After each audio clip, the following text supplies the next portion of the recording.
San.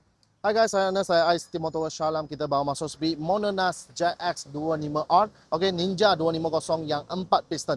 Motor ni tahun 2023 dengan harga jualan sekarang 26,500. Okey, ini motor semua original lagi, accident free, color semua original.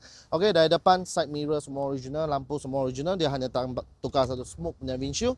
Okey, original datang upside down fork, single disc brake, saya ada ABS depan belakang, saya ada traction control sekali. Okey, tayar depan Rosso 4 punya tayar lebih kurang ada 80% lagi.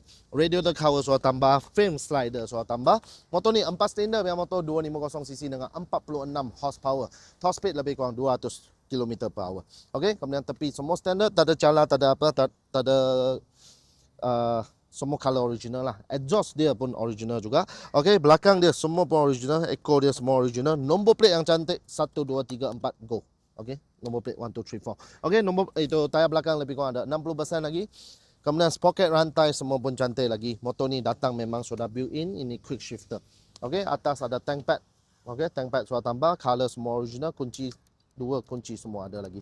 Okey, tahun 2023 mileage sekarang jalan hanya 21,000 km. Okey, jom kita start tengok ini Kawasaki ZX25R, bunyi dia macam mana.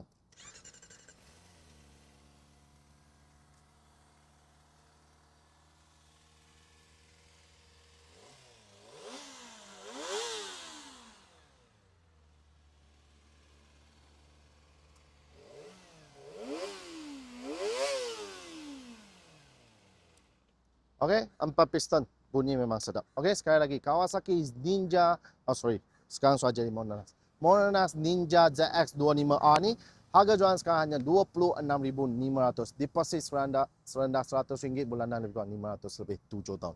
Loan Aeon, loan kredit, loan kedai, loan bank pun kita boleh uruskan. Kalau ada credit card, guna credit card EPP, zero interest selama 5 tahun. Beli pun tak payah risau, siap ada warranty 1 tahun, siap ada kasih free gift sebanyak gift voucher sebanyak RM1,000 untuk you beli barang. Okey, kalau minta motor ini terus datang ST Motor Shalom atau terus WhatsApp sales team kita. Baik.